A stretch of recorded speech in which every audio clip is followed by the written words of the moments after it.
BYU falls just short of an incredible comeback. BYU versus UConn. We had a full slate of games the whole week ahead, the whole week behind. I'm flummoxed. It was an incredible game. It's an incredible day. Let's have some fun. I'm Tyler Metcalf. Joining me is Stephen Gillespie. We're going to recap it all for you next on No Ceilings NBA Show.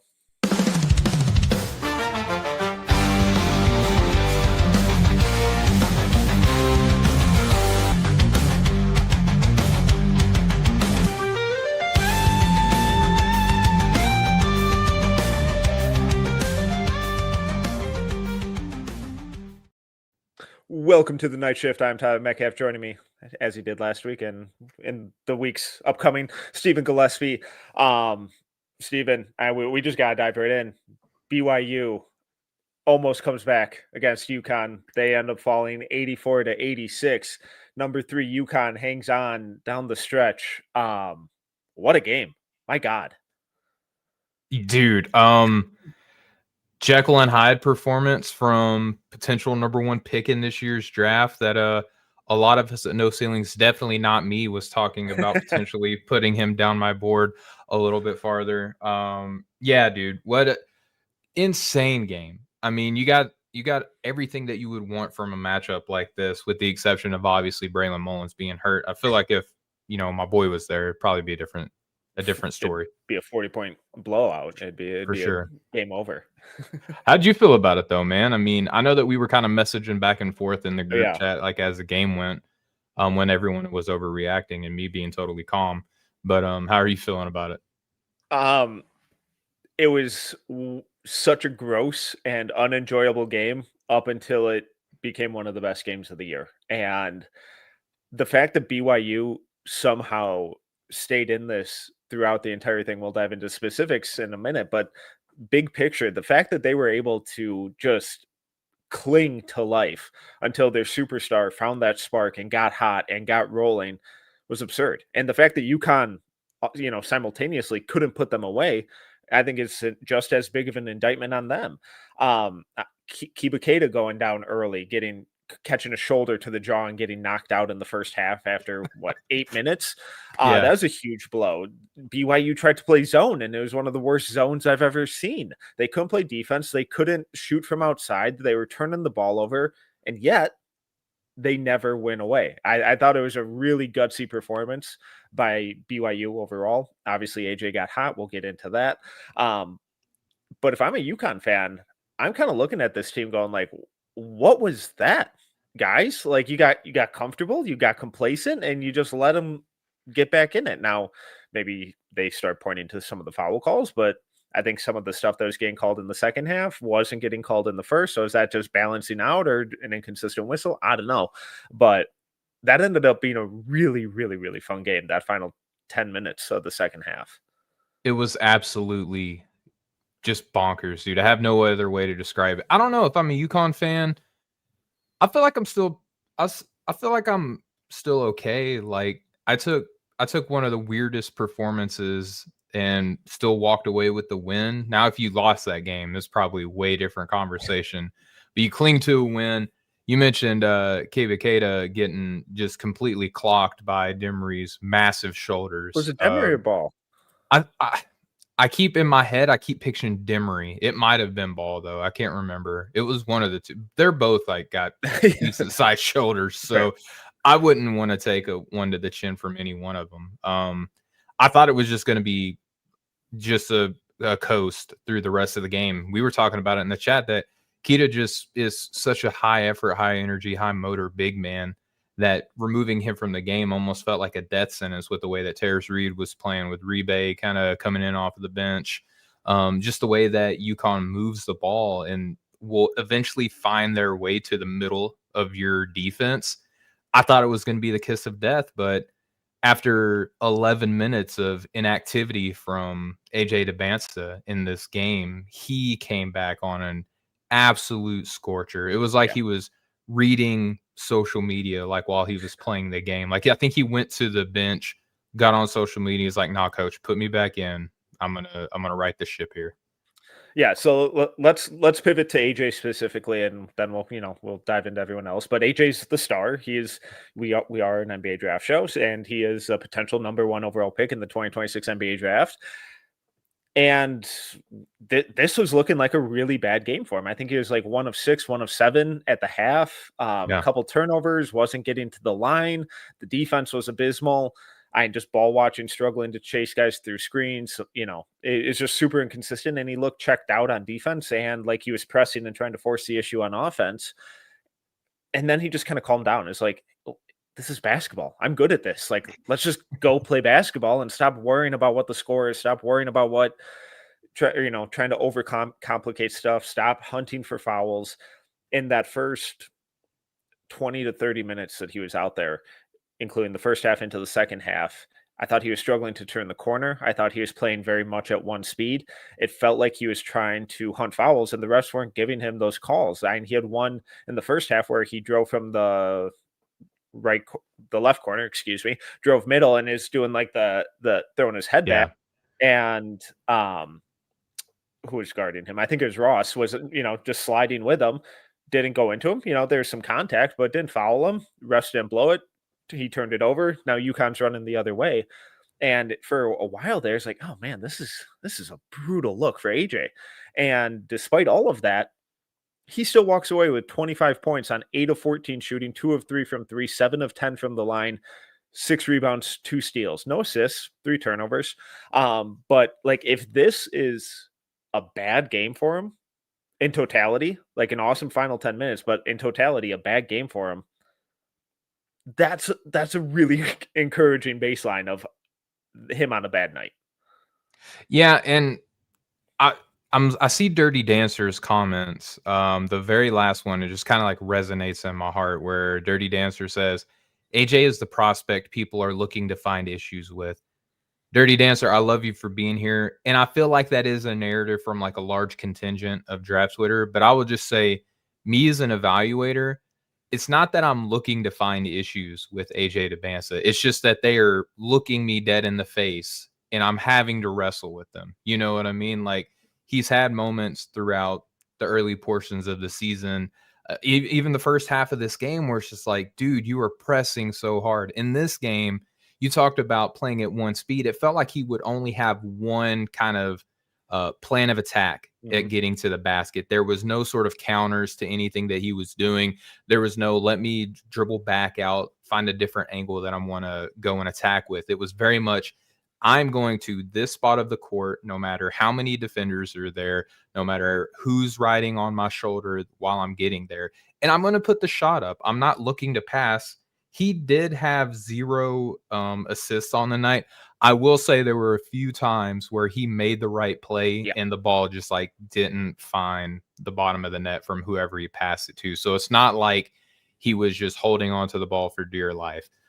But I will say that in that first half, it very much looked like I'm in hero ball mode. And it's crazy because he came out of the second half, felt like he was moving the ball around a little bit more. And it's funny, Metcalf, I feel like we talk about this all the time.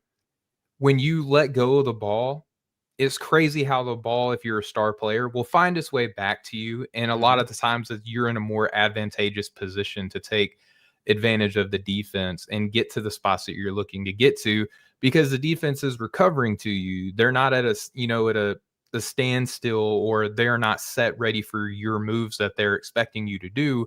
They're in a state of recovery. So then you get to do the stuff that you want to do. You get to go to the free throw line as many times as AJ did in the second half. You draw contact, you do kick the ball out, and it finds its way to the right person. So back to Dirty Dancer's original comment, the problems that people, especially evaluators, have with AJ are very apparent. But you can make the same argument with any other prospect in this class. I will say that it does feel like it's discussed more heavily with AJ. Yeah, but along those same lines, if you're going to be talked about it, if people are going to reference this as a generational draft and you are a potential number one pick in a potential generational draft, I'm not throwing out that generational term, but other people have. The G word. Exactly. And if you're going to be mentioned at the very top of that group, we're going to have to nitpick you. And like the criticism that comes with being a potential top pick is different than, someone looking for a two-way. That's just the way it is. And just because, we find holes in a guy's game or improvement areas doesn't mean we don't like him. It's just like, hey, would like to see this improve. But like what you talked about, like with the counters from the first half to the second half, I thought that was really, really apparent. And we started to see a lot more of that craft, that patience, that composure in the mid range with his pull up jumper. And he really, really prefers going to his right and, pulling up, going to his right. And in the first half, he was looking for that, but it was all one speed, one direction, super easy to defend. In the second half, he started, throwing in some more hesitations, really elongating those strides, changing up, the distance he was covering, throwing in some like shoulder fakes, like he was going to turn back over his left shoulder. He didn't until he did. And that just creates enough of a window for him to get these really tough shots off. And he's such a good, tough shot maker that he doesn't need a massive window. He gets really good elevation on his jumper. When he doesn't shoot a flat ball, he has really good scoring touch. And there's the one mid-range pull-up where he got fouled on it, and I think the defender's hands were within like less than an inch of the ball of blocking it. And then obviously after he knocked down a couple of those going to his right, then he has that insane pivot back to his left where he steps through and finishes. Beautiful. Is like that's what all of these tough shots and that mid-range shot creation set up. It was just an absolute clinic in terms of mid-range scoring from him tonight.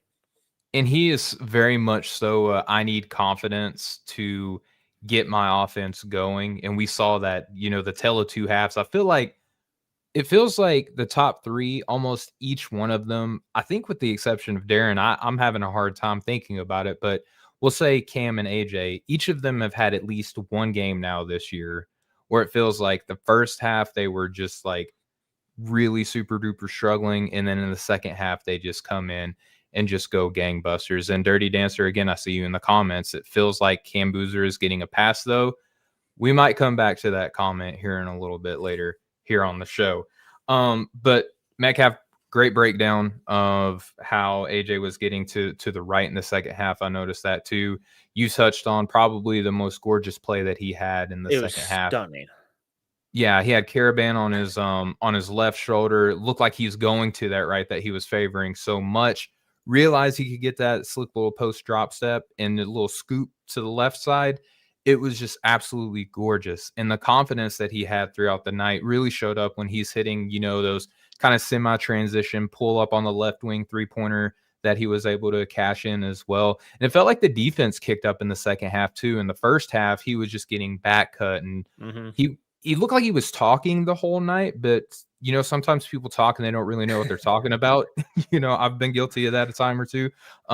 In the first half, he definitely looked like he didn't know what he was talking about. In the second half, he's really making plays on the ball, like jumping passing lanes, jumping entry passes, pointing guys in the right direction and helping out with the rotations.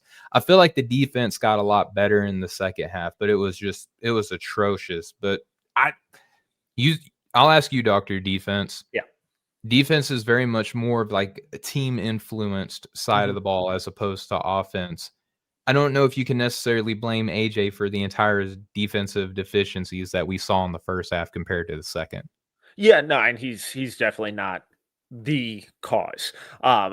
I thought he did, like when he was the low man, I thought he did a good job of communicating switches, pointing, directing, even if he was like half a step late and actually executing the switch, they were talking back there. But there were a handful of times where his guy would then like lift up from the baseline and run off of a pin down or something, run off a screen, and he would be like 5 steps behind him and just totally lost, and then go the wrong way over the screen, not chase the right way, and just give up a wide open three, or try and run the guy off, and then he's way behind the play, and now they're attacking downhill and creating whatever they want. I think Caravan got a couple threes out of that kind of stuff. A couple other guys got good looks, or then attack downhill and created good looks as well. So when AJ is like directly locked in on whether it's when he's on ball, he's much better than off ball. When he's off ball, but has like a very clear directive of, hey, switch everything down here and point and communicate and, do that kind of stuff. and you're responsible for one rotation, he's much better. But when there's so much going on, and UConn's one of the toughest teams to guard with how many off-ball screens and off-ball movement they have, that's where he can kind of get a little lost in the sauce. And I think we saw that from him as well. So like, I don't think it's necessarily effort-based or lack of caring or anything like that. I'm not entirely sure he knows what he's supposed to be doing when he's chasing guys through screens like that, because he's never really had to do a ton of that. And then he was also like playing center minutes at times tonight. Yeah, I noticed that too, especially whenever he was trying to like jump entry passes in on Reed, or I don't remember any possessions with him on Rebay necessarily, but I do remember him being involved around, Reed and the gravity that he was attracting in the middle of the paint. I mean, UConn had 3 dudes that scored 21 points tonight. Mm-hmm. Metcalf, insane stuff. But I was really encouraged with AJ's second half performance on both sides of the ball. I feel like, with Darren being hurt, we're going to talk about Cam Boozer later on tonight. I think I hate to make it sound like a Talking Heads morning sports talk show thing, but I genuinely feel like AJ needed a performance like this to build his confidence, to kind of stem the tide throughout the rest of the season, because he's kind of felt sort of wishy-washy in a lot of aspects of his game.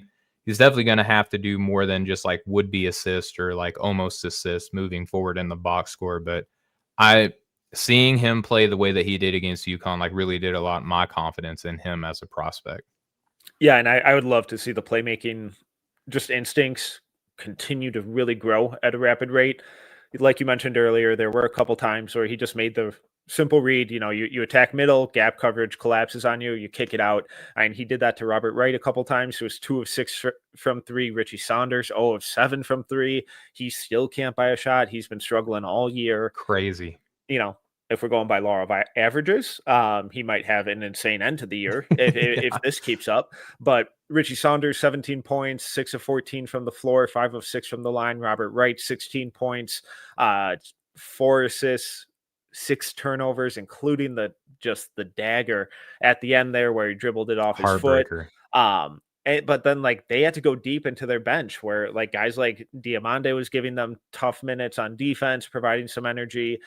Xavier Stanton, Dawson Baker made some big shots. Anyone else on BYU, or do you want to jump over to UConn? I mean, I feel like we know who the cast of characters are on BYU. A lot of them just like didn't step up. And again, like, I hope Keita's okay. Like, it looked like he just he looked like he got knocked out. Yeah, it looked like he was a fighter and he's just woozy. Like especially when he got up. Yeah, I just think that he got caught on the chin with a hard shoulder, and I hope he comes back soon. But let's go the UConn route, dude. I feel like there's obviously like a few names that we can start with. I just want to start off though with my boy Jaden Ross, who I interviewed I think like 2 years ago. Had himself a little bit of a night. That was fun to see. Yeah, and he was playing some really tough defense, knocked down a couple shots. He might have the slowest release in the history of basketball. But hey, if it goes in, when you're wide open. Along with that, Alex Caravan, 21 points on 8 of 11 shooting. Terrace Reed, 21 points on 8 of 10 shooting. Silas Demery, 21 points on 6 of 12 shooting. As a team, they shot 57% from the floor, 44% from 3, and shot more free throws than BYU. I still don't understand how they only won this game by 2. But I thought Caravan was really good tonight. Terrace Reed, super effective just around the rim with his cutting, the way, how much he's grown since his freshman year at Michigan and high school, and just his composure in traffic and that ability to kind of pivot and cut and relocate around the rim has been a lot of fun to watch. Yeah, I want to start with just Caravan, man. Like, he just feels like he knows who he is, like, as a prospect. You know what I mean? Like, he's not looking to do anything more or whatever. Like, I feel like NBA teams are fully understanding of what they're getting, if they get an Alex Caravan on their team. And it's not just the shooting. And last year, even though it was a down year shooting by his standards, there are a lot of people in college basketball that wish they could have the shooting season that he had last year. Perfect from deep. He's always good for a couple of really good defensive possessions to like force events, but he's typically just a steady hand on the defensive end. Like, he's not the fleetest of foot, so you'll see him matched up against some bigger players on the opposite team. And he does a little bit more than you think that he can do athletically.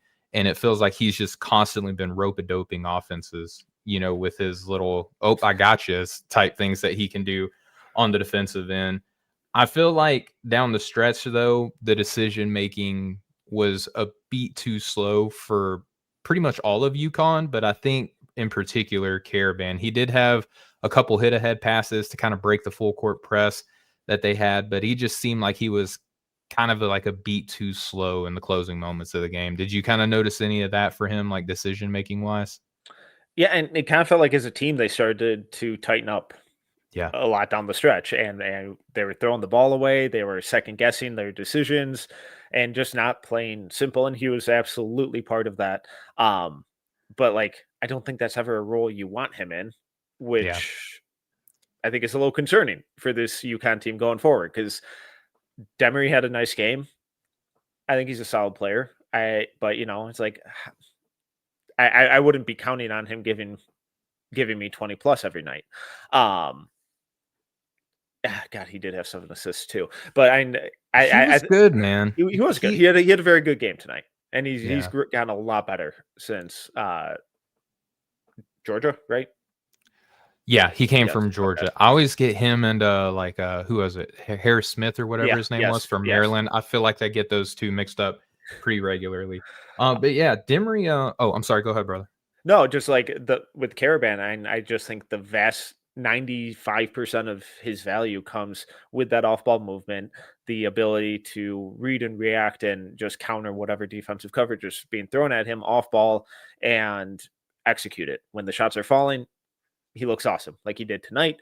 When they're not, he looks like he did last year. So I'm fascinated to see what his season looks like, because like you said, you kind of know what you're getting with him. Like, I'm not sure there's this whole, false ceiling with him, that there's like a whole another level that he can take his game to.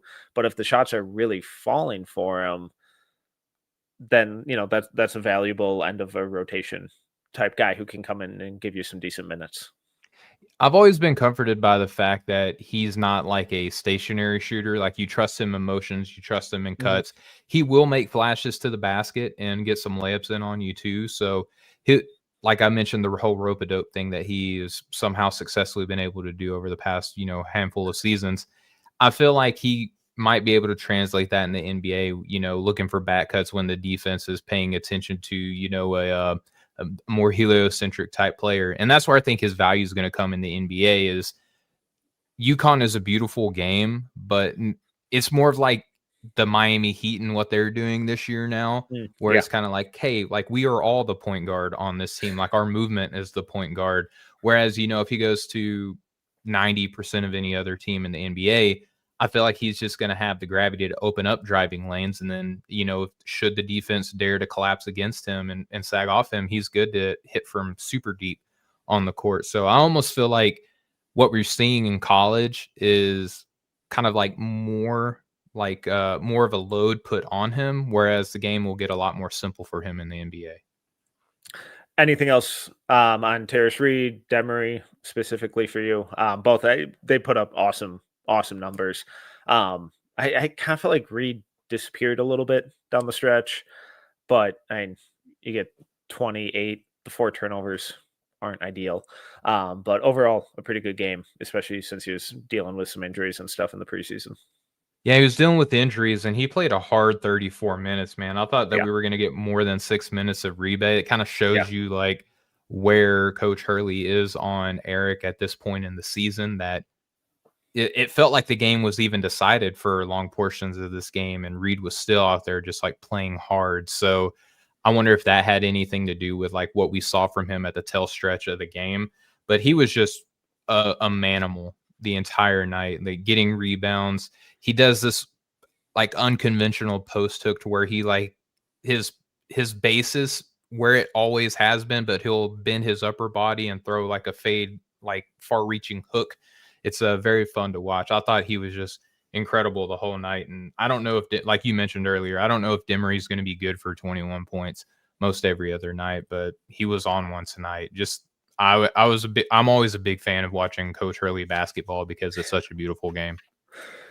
All right. Where do you want to jump to? Let's go to the earlier game because I feel like I have some things that I have to say about Michael Brown that Yeah, let's. I'm not like I'm not leading that in like a he stinks or anything. I've just kind of had a lot of questions about him, and I feel like a lot of them were answered in this game. Okay. Expand on that. Okay. So Michael Brown is a prospect who was largely considered the consensus number 4 prospect, and I kind of had some doubts on that coming into the start of the season. And I know that it's probably considered an overreaction, or I'm hating on him that I had him 5th instead of 4th, right? But I just had genuine questions because typically smaller framed guards who struggle to convert in the paint aren't the cleanest transition to the NBA. I feel like a lot of people know this, but we do talk about these types of guards so often that we kind of get charmed into thinking that they can be more than what they are. And I know it's only Ohio, but I was pleasantly surprised to see the willingness that he had to get into the paint, even though sometimes the shots were not even there or whatever. I thought that he was daring in those moments. I really liked the bravery that he showed to compete and mix it up in the paint. The vision is just nasty. I asked our group chat, what's the difference between Michael Brown and Christian Anderson earlier? And I feel like there are a lot of similarities. The answer I got was resounding size and athleticism.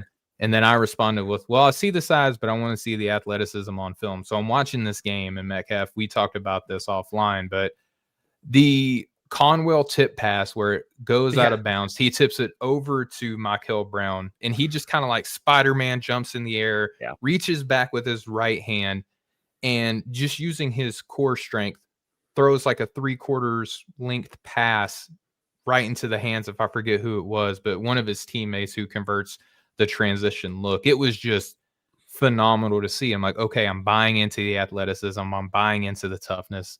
The vision I already knew was there. There were some moments, though, where he still dribbles into trouble a little bit too easily, some kind of silly turnovers. I feel like a lot of his assists are accredited to just kind of stringing the ball along the perimeter as opposed to advancing like into the heart of the defense. But a lot of the stuff that I was more concerned about, I felt like Mike Hill demonstrated some answers to those questions. Yeah, so Louisville beat Ohio by 25 today, 106-81. And Brown finished with, we got 19 points on 5 of 11 shooting, 3 of 6 from 3, 7 assists, 3 turnovers, 1 steal. Just a really solid game all around. Not like outlandish numbers, but I thought he looked so comfortable and composed running the pick and roll and creating for others and just making the simple play. Coming into the year, we're like, oh man, I wonder how the decision making and on-ball creation reps are going to kind of pan out between Conwell and him and Woolley. And Brown has very, very clearly just taken the reins and be like, no, this is my show that I'm running. And coming into the year, the big question was, well, he can't really finish at the rim. Like the high school numbers, they weren't good. But something that I always left really encouraged with was the mentality, where it never seemed like he shied away from contact. He wasn't doing like the Turquavion Smith stuff where he's like unnecessarily contorting his body to avoid contact and finish around guys. He was trying to go through them and was still getting to the line a ton. And he was going through that growth spurt as well. So I think he's up to probably a legit 6'5" in shoes, won't shock me if he measures just under 6'4" or, Sure. in that range, barefoot at the combine. But I think now we're starting to see the growth spurt and the muscle gain that comes with that start to come into effect, along with that mentality of not being scared of going into the trees and attacking the rim. Because when we look at his game long, I know it's only 4 games, but just only 2 free throws in their first game against South Carolina State. But then against, what was that, Jackson State, 6 for 6 from the line. Kentucky, 10 of 11 from the line. He was so good at getting downhill in that game. And then 6 of 8 from the line today. So Yep. I was right there with you with the, oh man, but can he make a layup? It's like, all right, well, also he's, sprouting up from 6'1" to 2 to 6'3" to 6'4" to 6'5" in a very short period of time, was very skinny. and he's adjusting to that. And I would much rather worry about adding, or, have to focus on adding muscle to a player than having to shift their mindset. And I've never had any concerns with Michael Brown having to get more aggressive or be more confident or be more fearless in those situations. Yeah, I love that, man. Again, he's just one of these types of players that I kind of will struggle with coming in, just like no matter who it is. And I've seen Michael up close. I've seen good games from him at overtime, and I've seen some bad one, or some good and some bad with overtime. And I saw him when he was a young pup. I saw him when he was closer to that 6'1" to 6'2".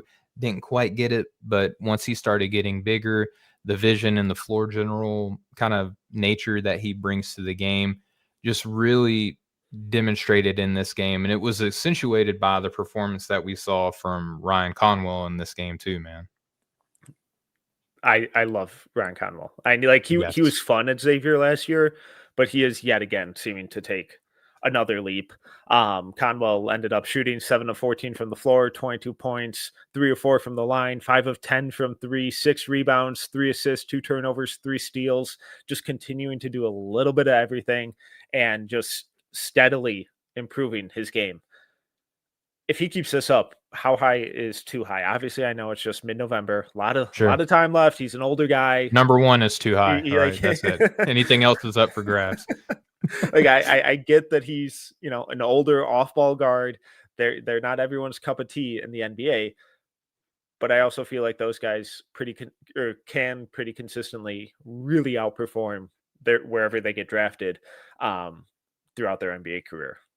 I mean, look at what AJ Mitchell is doing for the Oklahoma City Thunder right now. I think that Conwell could be a late first round pick easily because right now, because it's so early in the season, Metcalf, and myself included, I have to remind myself that not all of these freshmen are going to go into the draft this year. If a lot of these dudes, if they're not getting top 20, top 25 promises, they're going to go back and get millions and millions of dollars and try to run it back again to get a higher draft pick a la LeBaron Philon.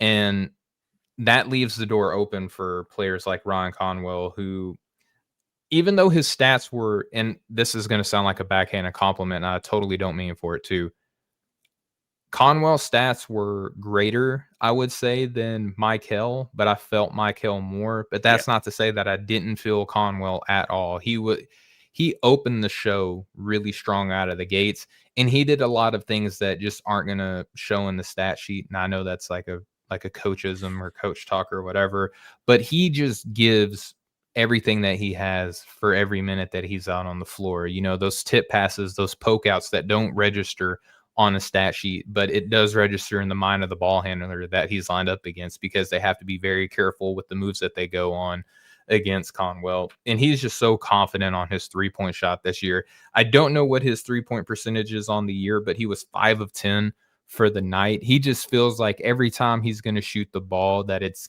going to go in.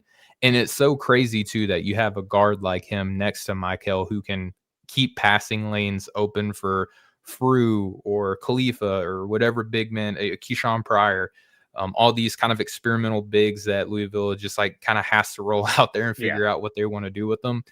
It's so nice that you can have like an escape route that you can just kick the ball out to at any moment in Ryan Conwell, and you just have the confidence that it's going to go in. And he's not just like a floor spacing guard. He will make these back cuts and will finish with layups and stuff like that, just like he did against Ohio, and he has done almost his entire collegiate career. He was so much fun to watch too. The fact that he is classified as like an undersized guard, so to speak, but he has long reach and a strong frame that just gives me a lot of confidence in his projectability to the next level.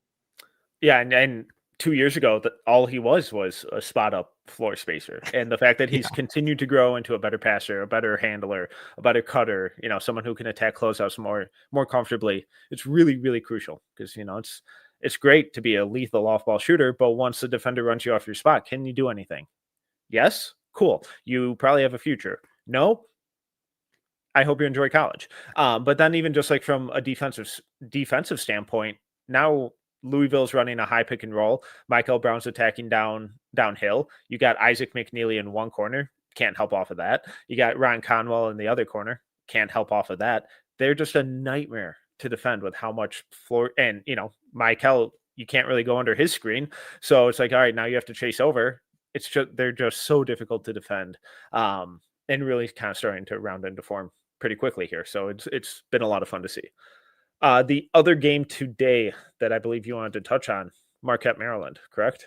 Yeah, we don't have to go in anything too crazy in here. I just want to, give Corey's guys some flowers here because Chase Ross had a very cool 31-point performance tonight. I would say one of the real few like NBA prospects within this game. I don't know how you feel about some of the other guys who were in this contest, particularly Lowry. I was hearing a lot of commentary for the game that scouts have been kind of interested in him. I haven't heard any of that myself, nor have I heard any of the guys talk about it. But Lowry had himself a nice little game as well.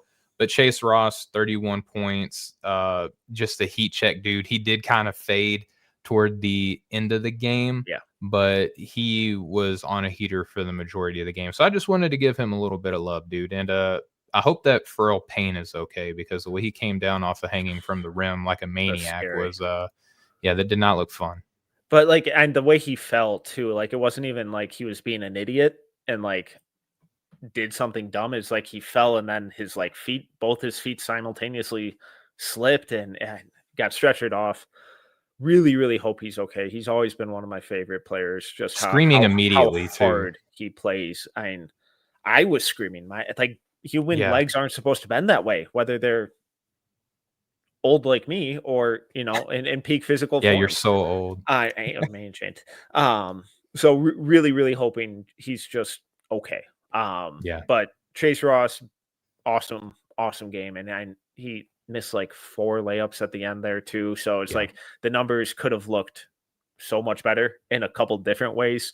But he just continues to grow, kind of like Conwell. We saw him take a big leap last year as a connecting passer and a slasher, someone who can get downhill, and now he's turning into kind of a volume 3-point shooter on acceptable efficiency. And it's okay, well, that's kind of wild. Plus all the defensive stuff, plus some of the passing and handle growth that we've seen over the last year. So he just another one of these guys where it's hey, going back to school isn't always a bad thing. And you get to work on your game in a conducive setting to really figure out and figure it all out and become a much more well-rounded player.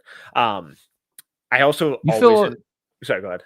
I was just going to say, do you feel like there's a Will Richard type of outcome for him? Yeah, I think that's a really, really good name because we're seeing these guys is he going to be an all-star? No, but can he be a 7th, 8th man in a rotation and provide some really valuable minutes when your stars need a breather? I think so, because these guys, NIL is obviously making the college pool deeper, but it also means from an NBA standpoint, the guys are coming in more experienced and ready to go right off the bat, and on much cheaper contracts. And given the first and second apron era that we're having to deal with, team building is only going to get harder, and you have to find these guys on the fringes and find value.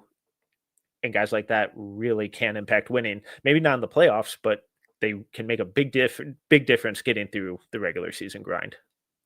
I think that's fair. Yeah, I see some Will Richard, Terrence Ross. He's not the explosive athlete that Terrence Ross was, but kind of later along in the career, very limited role player. A little Keon Ellis. Probably not that level of shooter. But Kings, can we get Keon some minutes? I don't know what's happening. Please. Nick, help us out. Get Keon out there in the games, please. Then just one other name on Maryland, Darius Adams, freshman point guard. I was hoping you were going to bring him up. Ended up with 16 points, 5 of 10 from the floor, 0 of 4 from 3, 6 of 7 from the line, 7 rebounds, 3 assists, just 1 turnover. He was a guy whose high school film I always really liked, but I was I don't know how this is going to translate because he got to the rim all the time, super competitive, just relentless getting downhill. And just a fun, crafty on-ball creator. But it's all right, well, you don't have a great first step. You're not overly strong. You're not super explosive. What's the cap on this? And is it really going to translate to the next level? Through their first 4 games, it has. So he's been really, really fun. I'm fascinated to see what his season continues to look like, because the more he keeps playing like this, the higher up on the opposing team scouting report he's going to go, the more difficult those drives and shot creation opportunities are going to get. How does he adapt? Is he potentially a sneaky one and done guy this year? I know some NBA people are really intrigued with him. Not saying he's a top 10 guy intrigued, but like the kid can play. So very, very intrigued to see just how the next couple months for him look. Yeah, no crazy in-depth notes for me on Darius. Just in watching this game, there were some moments of intrigue that he had with me where I was like, okay, like I see you. I like the, moments of suddenness where he just felt like he was kind of like rushing with the ball in his hands, but it was all under control and the defense just kind of like gave way to him. I was like, okay, like that was cool. Can we string some more of these types of performance together a little bit more consistently? Not a name I necessarily had on my radar coming in, but I wrote his name down in my notes to kind of monitor moving forward. Yeah, like, and he's just like super crafty, super competitive. Definitely plays with a chip on his shoulder. But yeah, so like my only final other thoughts on Saturday's games, and then we'll just move to some highlights from earlier in the week. Kansas held off Princeton, ended up pulling away late. Flory Badunga looked fantastic. I thought it was totally different performance than what he showed against UNC, where I thought he really struggled, totally looked lost.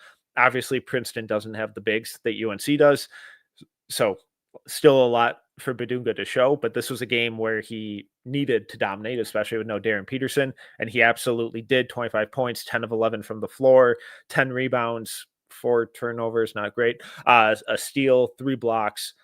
The way he was defending in space, though, too, I was like, oh, okay, I wonder if this is something that they can lean a little more into, since he's not your typical, bulky, paint-dominating center. Let's have him maybe blitz a little more, switch in space, create a little havoc away from the rim, and then have guys like Bryson Tiller act more as that weak side rim protector, get him out of the direct pick and roll actions that we saw him kind of struggle with in that UNC game, and just kind of mix up some of the defensive coverages. So I thought Badunga looked fantastic. He needed to. Kansas needed it. That the rest of that team kind of looked like a mess again, but just wanted to shout him out quick. Yeah, we all love Flory. We want to see him kind of like take that next step. I watched the game for a couple minutes and I was just like, this is not going to be a fun watch for me. So I put on the Maryland game that we were talking about earlier. But yeah, I'm glad that Flory had a good game. How did Cole Rosario look in that game? Not good. Okay. Not good. There was one sequence where Badunga switched on like 4 guys on the perimeter, shut off a couple drives.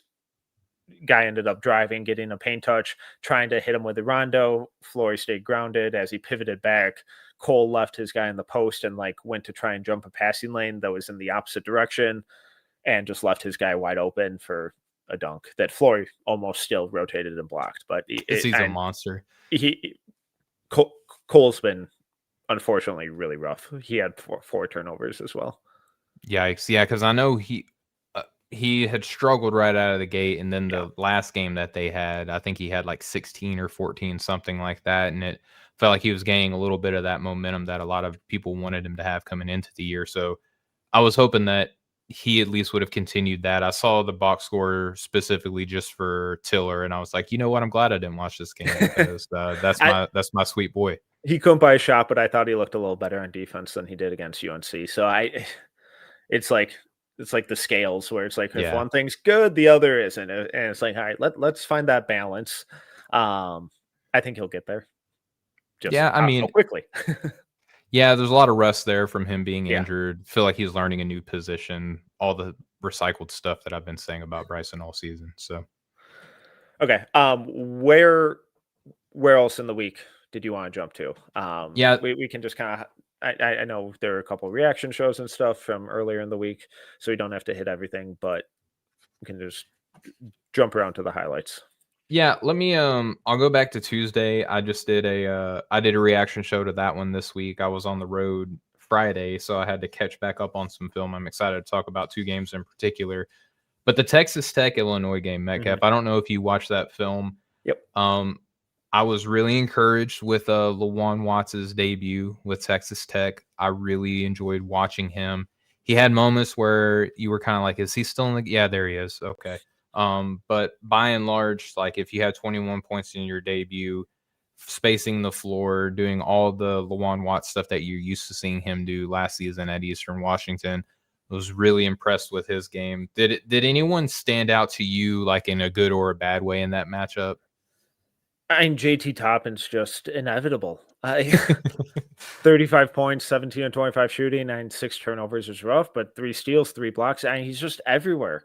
And all he does is produce bonkers numbers. I don't know how or if it's going to translate to the next level. But from just like a college basketball perspective, the dude is just dominant. Monster. I don't Monster. love that he only goes to like his left hand constantly over and over and over and over and over and over and over again. I think he's still going to it as we speak. Yeah. Just in his sleep, just throwing his hand. But and then, in an unfortunate way, Christian Anderson couldn't buy a shot. 0 of 6 from 3, 4 of 12 from the 4 of 12 from the floor. The passing, the pick and roll operation looked really good, but got to start making shots at some point. Yeah, I said in the reaction show that whether you love him, whether you have concerns, you saw a lot of both sides in that game from him where he got walled off really easily. I felt like Stojakovic just coming in. I thought he was the best player on Illinois. Oh my gosh, dude. Just the defense from him too. Like, where was this literally anywhere else that you were ever playing, sir? I felt like that level of defense has never been. I thought it got a lot better at Cal last year. Yeah, I mean, it did, but I'm just being like, I'm going to lock up one of the best point guards in the nation good.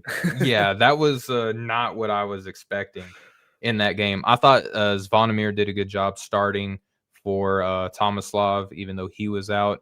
I want to ask you just about these two guys in particular because I just mentioned them on my Sleepers of the Week 2, and my honorable mentions. I like Keaton Wagler a lot. I think there's some fun stuff there. And then our guy, David Mirkovic, just went bananas in Illinois' last game. I think he had like a Kevin Love type 2020 performance in that game. What do you think of the freshman over there at Illinois? Yeah, Wagler was a guy. Illinois played a bunch of nobodies. No offense. Yeah. In their first like 2 or 3 games, and he put up awesome numbers. And I was just kind of in the boat of, let's see it against a real team. Yeah. Like, congrats on beating up on these tiny programs. Let's see it against someone real. And he was okay. He looked like a freshman. He looked a lot more raw. I thought there's some really good defensive stuff. I thought the rebounding was solid. Mirkovic is always a guy I really struggled with because I got to see him at Hoop Summit this last spring. He was on the world team, and all week throughout practice, he looked lost. He looked like he had no idea what he was doing. He flat out just looked bad. Okay. But then in the game, in the scrimmages, it's like a switch flipped, and he's just out there bully balling guys and like putting up numbers, producing, playing really well. So he might just be one of those guys, and that setting, especially that Hoop Summit one, can be a little tricky, especially for the international guys coming over and playing with guys that speak different languages and that they've probably never met before. So it's like you want to give them a grain of salt and be a little patient with it.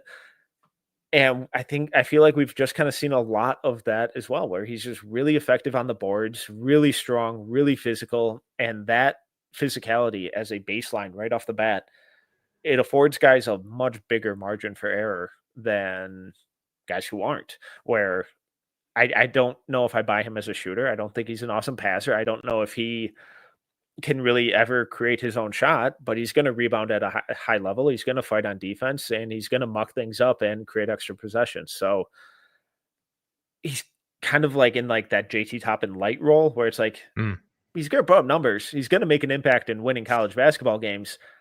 I have no idea how it translates. Yeah, that's kind of where I'm at with him too. I think I'm not saying 1 for 1. Of course, me saying that means that I am saying 1 for 1. Direct clone. Yep, we got it. Direct clone. Just like Tom Brady's dog. Yes. We could. That's a whole nother. You almost got me. You almost got me. there's a little bit of like some very small hints of Shaden Sharp and Keaton Wagler that I've seen in his film. Like even in the loss, just the rebounding at his size, even though he's a little bit slim, he competed on the glass, like just those types of things. I'm not saying like nuclear scoring or anything, but like the frame, the build, the willingness to like mix it up in the paint. He's not just like a pretty boy shooter or anything like that. Like he'll do some fun things away from the ball as well. It might not be a this year thing, but I think there's some stuff to Wagler. So he's going to be a dude that I'm monitoring throughout the whole year. I'm very curious to see how he progresses. Sticking on that same Tuesday, did you catch Florida State at all? No, I did not, but man, it's been fun to kind of keep up with the Robert McRae experience. Yeah, my boy coming in from Jacksonville, the Dolphins, go Dolphins. Dude, talk to me about that game. I'm very curious to see your thoughts. I think Florida might be frauds, but who would have thought? Who would have ever thought that Florida would have been bad? I thought that they had a really good chance at repeating, and I don't think that's the case. But McRae didn't, not super efficient, but so good, like slashing, getting downhill, drawing fouls, playing physical. And he had the game earlier this year where he had like 16 or 18 assists, which is always bonkers. But he just feels really composed and never fazed by the moment. He's been a lot of fun, and that Florida State team as a whole has been really encouraging. On the flip side of that, Alex Condon's been brutal anytime they've played a real team. And can I ask you something real quick, because I'm all about crapping on Alex Condon. we can get back to that. Leger Jones, how did he look? Because he's had some really good performances this year. Oh God, what were his numbers? Sorry, trying to find my notes. Was it another 20-point? He didn't do much. He's won a ton. He was won a ton from the floor. He didn't really pop or kind of catch my eye in any meaningful way. And it was McRae's show to run, and he did. So I think Jones had a handful of defensive possessions, but the offense was pretty rough. All right. Well, back to crapping on Alex Condon. No, not crapping, just relaying what we saw. Yeah, just he's a good defender. Yeah. The passing was awful. It was horrible. He was all over the place. He couldn't buy a shot. He was struggling to score. The ball security and turnovers were a real issue, and it was a lot of what we saw against Arizona, and just a total inverse of what we saw from him all last year, which is just so bizarre. And then totally differently, Thomas Houck continues to look like the best player on that team by far, just doing all the little things, rebounding, slashing, and the way his handles improved in terms of just getting downhill consistently, getting paint touches, getting to the rim. He's never going to really break guys down in isolation, but it's gotten to a point where he can attack closeouts, push in transition, just create stuff occasionally out of broken plays. And he's just been so good. My biggest concern, though, with this Florida team, aside from Condon, is that they just don't have the perimeter shooters and on-ball scorers that they had last year. Obviously, Walter Clayton highlighted that, but even guys like Will Richard could occasionally get their own, when they needed to, and reliably throw up shots and, create something on the perimeter for themselves, not just for others, but for themselves. Elijah Martin occasionally as well. And they just don't have anyone who can do that right now. I really like the process and decision-making and passing from Xavier Lee and Boogie Fland, but they don't present really any scoring perimeter scoring threat right now. So. Yeah, when I did my most interesting things draft with Ryan Hammer, I brought up the Florida Gators and how I was concerned about them coming into the year because just how different the guards are, man. Like you had certified dogs in the three dudes that you just mentioned. And it's not to say that Boogie Fland hasn't shown flashes of like solid point of attack defense. And it's not to say that Xavier Lee isn't like a frisky point guard or anything like that. They are not the same quality of guards. And I don't think they work together. Yeah. And it's like, it's hard to go from defending champions and you had the front court that you did. And this was like my biggest point in that whole argument was like, sure, Thomas Houck playing the three is probably great for his like draft evaluations and like answering questions and stuff like that. But it was so much cooler when it was like a nicety that you could slide him up to the three as opposed to a necessity that you had to play him at the three because like CJ Ingram, I loved his film this summer, but I had yeah, and that was my question. It was like this could either go really, really awesome, or it could be like, okay, he might be a 3-year player as opposed to a one and done type thing. So sliding Houck up to the three was just like, oh man, like I don't know how that's gonna work like as a college basketball team. What did Handlaughton look like? Because there are times where I feel like he might be like the more like consistent big on the team earlier in the season. Disappointing. I thought he was really impressive in that Arizona game. I thought he was their best center in that game. Totally invisible. And like 6 rebounds, but took 1 shot, 3 fouls, 10 minutes. It was like, well, where are you, my guy? Yeah, it just feels like this Gator team was imposter syndrome. And really just like it shows you how much like college basketball respects Coach Golden and what he's able to kind of like do schematically to like make, chicken salad out of what. So we'll see how it works the rest of the year, I guess.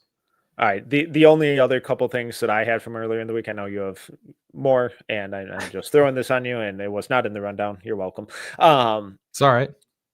First off, Michigan, fellas, let's stop turning the ball over every other freaking possession. You're driving me insane. You're going to give me a heart attack. On a more exciting standpoint, Gonzaga and Graham Ike are just kicking ass this year. Holy cow. They totally whooped Creighton on Tuesday, completely embarrassed them.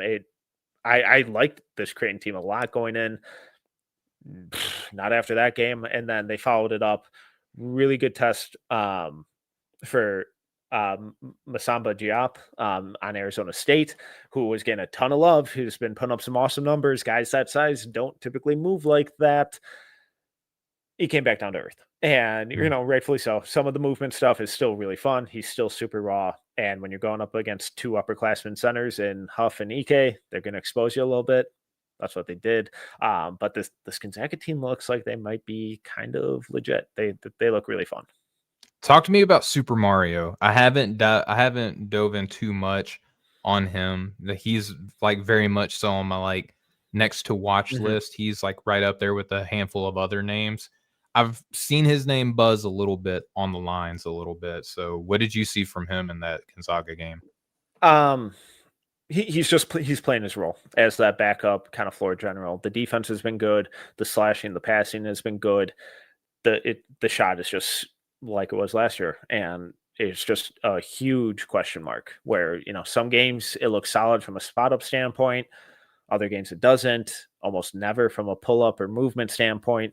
So I'm just not sure what type of threat he really is right now as a scorer. I'm sure there'll be some games where he puts up, where he gets hot and goes off, but 95% of his role is play solid defense, move the ball, put guys in position to succeed, and get to the rim. And so far, he's executing it really well. So he's not getting me super excited, but from like an NBA draft standpoint for this year, but it's like, no, he's a solid player. He's executing his responsibilities and playing within himself in the offense.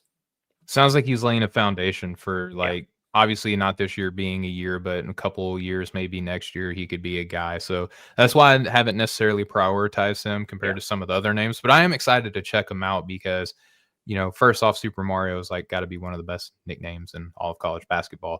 But I mean, Gonzaga is, they're on later at night. I typically have to watch them on Synergy if I watch them at all because I'm an old man. All next day watch. Yeah. I'm sorry to ask you this, but you brought it up. So and we didn't give this in the rundown, so this is your fault that I'm asking you so many questions. Perfect. Yeah, I know you're excited. EK. Yeah. What's up? What's up? Come on. Talk to me. Are you excited a little bit? You afraid to say it out loud? What's going on? I don't know, excited, but like, huh? And like if you just look at like the raw numbers, they're almost identical to what they were last year, but he's taking a lot higher volume from 3. The efficiency's a couple percentage points better. Cup of coffee, why not? Okay. You seem like you like him. I'm intrigued. I had no expectations for him coming into this year, and he's just been really solid. I think he's moving well on defense. Like not a defensive cornerstone type of guy, but showing and recovering, good feet, that kind of stuff. And if he's going to keep being this efficient as like a play finisher on offense, and grabbing 10 boards a game, I'm not talking starting center, but Sure. Let's get my man in on a two-way. Second or third center. Like I think you could do a lot worse. Okay, cool. Yeah, I'm excited. All right. I'm moving Gonzaga up on the watch list priority because of that breakdown. Yeah, and just real quick, guys in the chat are asking about the ASU big Masamba Diop, like 7'1" freshman, big dude, moves really really well. Some fascinating stuff. Had some big games. Didn't play anyone. Kind of like what I was talking about with Wagler. Put up big numbers against lower competition. Don't do that to Wagler. But I was just waiting to see what it looked like against a real team, and it looked like a very raw freshman going against two upperclassmen bigs. All right, sorry. So now that I've totally destroyed your rundown and your all of your prep, let's get back to what you wanted to talk about. Fine, let's do everything you want to do. All right. What do you got? I want to talk about Virginia Tech versus St. Joseph. Obviously, the biggest reason for that being Neoclis Abdulas. Now, I came in not the biggest Neoclis fan for, I feel like, reasons that were justifiable. And I have, for whatever reason, maybe call me being a contrarian or whatever to this, I have been a holdout, the Neoclis Abdulas bandwagon. This wasn't even his best performance of the season so far. And I got to see that was nice. The way that you handle pressure, that was pretty cool. That was a neat pass. I like how you rejected that pass and then you moved the ball to the opposite side of the court. I like how you put your shoulder into somebody and create a separation and you rose up for a jumper. I like how you can do the whole catch and shoot thing too. So there was just so many moments of, oh, I like that. Oh, that was neat. So I just wanted to give Neoclis, who had 14 points on 6 of 12 shooting, was 2 of 5 from the floor. He had 7 assists, 5 boards, 2 blocks. And they're not like those phony little blocks or whatever, that some of these lead initiators can get. He wants to get up in you a little bit on the defensive end too. And I've always been a jumbo creator, big guard playing. That's why I like Sean Abayev so much coming into the year. I always like these kind of bigger creators because I feel like you just have so much leeway in your game to where you have the ability to have years to develop certain skills in the NBA because your kind of height of eye advantage that you have just gives you so much tolerance. I mean, look at Josh Giddey, the type of player that he's becoming in Chicago now, even though he wasn't anywhere near this in Oklahoma City. I think that Neoclis, I'm not saying he's Luka or anything like that, but there was just a lot of moments where I was like, "Oh, okay, I'm sorry, sir. I understand where you're coming from." I can't hear you at all, brother. Classic muting myself. All right, guys. Yeah, all right, I'll take a lap. I'll be right back. I was a little hesitant on buying in on Neo. Just because I wasn't sold on the shot last year. I know some competitions, the numbers were good. Others, it was brutal. And I just kind of wanted to see what it was like. And after that Providence game, I was like, oh my God, this dude looks insane. I need people to cool it with the Luka comps. Just because he's white and European doesn't mean he's Luka Doncic. Luka's in that tier of guys that we don't get to comp people to. The toolsy power forwards who we think are going to be good defenders but can't really shoot. None of them are Draymond Green. They're not going to be Draymond Green. The smaller point guard who is an awesome college shooter, he's not Steph Curry. This 6'10" to 7 foot lanky wing who can score wherever he wants. He's not Kevin Durant. The 6'8" doughy power forward that all he can do is pass and play defense is not going to be Kyle Anderson. Unless they're just some guys that should not be comped. And I think Neo's really good. I moved him up I think, to like 6 on my board. Like I went all the way. I'm in. I'm buying in. He's still not Luka. If he's Luka, he's number 1 in this class. He's not Yegor Joman either, guys. He's not that either. There's a middle ground, and we just have to figure out what it is. He's fun though. He's really fun. I had a lot of fun in that game. The 2 games, I'll give you a choice of which game that we talk about next, sir. We could talk about Duke, Indiana State, or we could talk about North Carolina and who was an NC Central. Yeah, something like that. Yeah. I just real quick, give me your thoughts on Caleb Wilson. I didn't watch this game just because competition, but yeah, the competition is like, it's damned if you do, damned if you don't. You know what I mean? Yeah. Like it doesn't matter what you do in these games, because the people who like you are going to still love you. The people who don't like you are going to still not like you. That's just the way that it works in the world, I guess. I was just really impressed because it felt like a quiet 21 points, but it was very much so still the stuff that I fell in love with in the Kansas game, where cool, I'm super athletic and I'm throwing down these insane dunks. Cool, I am grabbing every rebound that I possibly can. My man had 13 rebounds, like led the game with 13 rebounds. I love that he wants to do the role player stuff while being the best player on the team. There were some little things like pass placement wasn't my favorite thing from him in this game. He got bailed out a couple times because he played with Henry Vasar. Vasar, by the way, had a neat little game in that game as well. His defense was everything that you would want it to be. But Caleb, I felt there were moments of a little bit of like, you're a little sloppy. But again, you're playing directional state college, and and okay, I'm going to take this play off. I'm going to get back to it later.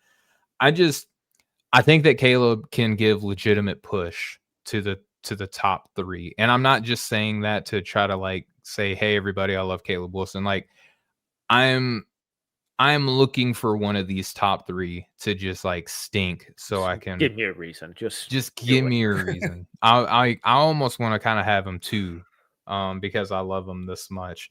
The defense is there. The shooting was there. He hit a 3. It was a wide open 3, but it was a 3 that he took and that he hit.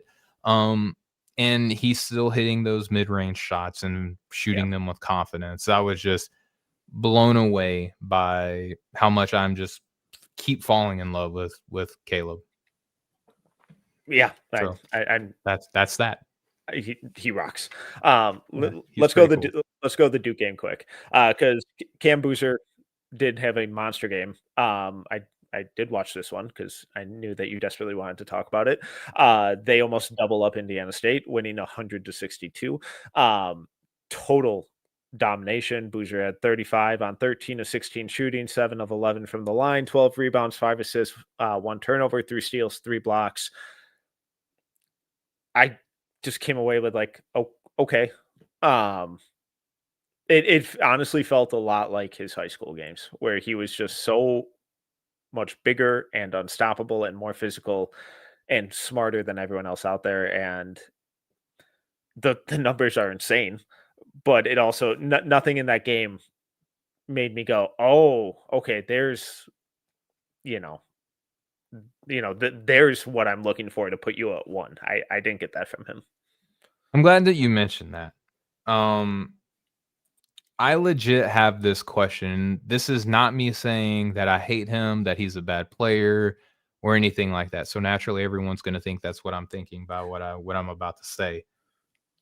I intrusive thought, shout out Danny Heifetz and the rest of the guys at the Ringer Fantasy Football Show. But I had an intrusive thought watching this game.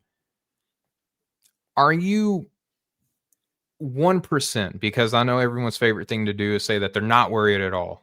So I'm going to ask you 1%. Are you 1% curious of where Cam Boozer's offense is going to come from in the NBA? Oh, I'm like 40% curious. Thank you. All right, so let's have a real conversation about this, because I don't think anyone's really I think talking he's a number about 2. it. I think he's a number 2 option. Is that worth being the second pick in this year's draft? Depends who you are. Yeah, Norrin Rad said some people will consider this slander. They will, and a lot of people's favorite thing to do is say, overreact. I think that we're just reacting right now. I just think that I'm watching film and I have a legit question. And I just want to talk about it. And I also freely recognize that that's an absurd. It's an absurd conversation to be having after his 35-point game on 13 of 16 shooting with I think 5 it's a assists. perfect time to talk about it because where did those 35 points come from against Directional State? Is pick and pop stuff and at the rim. I just so many of those points he was getting like the Moses Malone putback, you know what I mean? Yeah. Where he's getting like 2-3 offensive rebounds in a possession and getting it up. And he's not huge, he's not tiny, but he's not huge, you know what I mean? And the 3-pointers are coming solely off the catch. He's not creating the shot. And he's never been like a movement shooter. Exactly. So I'm like, I really love the winning stuff. I love the rah stuff. I genuinely do. This is not a backhanded compliment. Like I really like so much about Cam Boozer. I think that, and Norrin Rath said in the chat, he's an underrated defender. Au contraire, dude. I think he's an incredible defender. I think people all talk about how great of a defender he is. Their Silver Surfer. I love the defense. I love the passing at his position too. He's got great vision. Yeah. I'm just like, ooh, buddy, like I need to see this against a big boy. I really need to see it against the big boy. Yeah. And the one game they've played outside of the scrimmages, like their opening game against Texas, when he was put in that creator role of, hey, go get your shot, it was rough because it's all straight line stuff. There's no counters, there's no wiggle. Like he's kind of a stiff athlete. Like he moves well, but like he's not breaking guys down off the dribble. But he's making the right play. He's lethal out of pick and pop. I trust him as a spot up guy, as a cutter and an interior scorer, an interior play finisher. I think he's incredible. Like if Indiana fell to 2, they currently have the top pick, but like the top, like just looking at Tankathon right now, the top 5. Let's go to 6. The top 6 are Indiana, Washington, Brooklyn, Atlanta, Sacramento, Dallas. If Washington's at 2, I'm tempted about AJ there. This is all of my conjecture here is assuming Darren goes 1. But I also really like the idea of pairing Cam and Sar in the front court and, giving Sar a little more physicality and stuff down there to help out with the rebounding and defensive stuff.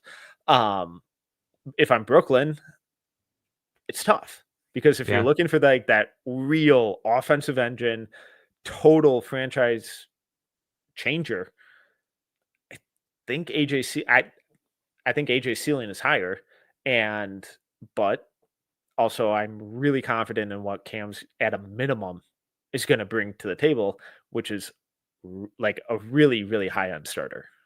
I think it's tough for Dallas too. Like we're seeing what Cooper is having to do with the ball in his hands so much. And I think that if AJ's there, you really have to consider AJ to go along with Cooper to help alleviate some sort of pressure, and plus Dallas already has so much in the front court as it is with AD and, the rest of the big man rotation that they have there. So yeah, I don't know. I'm going to be fascinated to see if they just tear it down.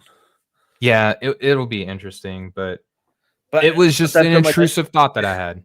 Just an intrusive thought. Even if they move, and if Dallas moves AD this year, I'm pairing Cooper with Cam and Lively. It's a lot of fun. It is, but you still need creation help. Sure, but like a lot of creation help. Yeah, so it's tough. And again, this is the exact same nitpicking and just asking questions and over hyper focusing on some improvement areas that we were doing with AJ at the start. Back to your comment, Dirty Dancer. Yes. None of this is to say, oh, Cam sucks. Complete opposite. It's by far. We love Cam. We love Cam. Just a question, just an intrusive thought that I had. Yeah. So I feel better that I was able to get that off my chest. Right. Caden Boozer should be starting point guard. That's my only takeaway. Yeah, he also should be their starting point guard next year. But yeah, it could be. We'll see. He's a lot better than Caleb Foster. Yeah. Kamenia was rough. Yeah. And Isaiah Evans couldn't buy a shot. Yeah. Evans. It's hurting. It's so weird that they just blew the crap out of Indiana State, and we're like, yeah, this guy was rough. Sarr looked pretty solid defensively. He was very fun. Very fun on the defense. Those little poke outs, transition dunks and stuff that he's doing. Would love for him to be able to, consistently knock down some spot up threes, but beggars can't be choosers in this situation. He had one sequence where kicked it. I think Cam skipped it to him in the corner. He attacked baseline, picked up his dribble, pivoted back middle, pivoted back towards the baseline, and hit Pat with a wraparound. It was a really, really gorgeous play. But I'm pretty excited about how quickly Sarr's game is starting to come together. He's starting to look good. Big Pat had 3 plays in a row where Indiana State just kept trying to shoot on him. He's like, stop it. I told you you're not going to shoot over the top of me. Leave me alone. Yeah. Anything else from this game or any others for you? No, just we still really love Cam Boozer, and I just want to make that abundantly clear. Just a question. Cam Boozer very good at basketball. AJ DeBonsa very good at basketball. Darren Peterson should I just run through all 250 names on my? Do we want to talk about how Darren Peterson's in stock preservation mode, ducking the aforementioned Cam Boozer in their Tuesday matchup? What's he scared of? Or is he just building the hype so when he comes back not at 100% and drops 40 on him? Wheelchair game. Exactly. Let my boy get rolled out in a wheelchair. Yeah, he's just building the lore, He's last one. Okay. Arizona UCLA from Friday night. This game sucked to watch. The toilet bowl. It was so unwatchable. Really gross game. Coapete, rough game. Total is I came on here after his awesome game on Florida, and it was like, God, he answered every question I had about him coming into the year.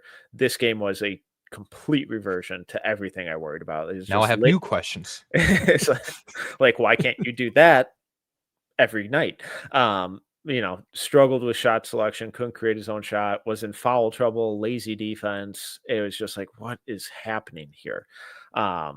So that was a bummer. And my sweet prince, Dwayne Aristo, can't get minutes, which I hate. But on a positive note, Anthony Del Orso is very fun. And I think the weight gain from him over the summer looks legit and is helping him in a lot of different areas. So sneaky potential two-way X10 value guy.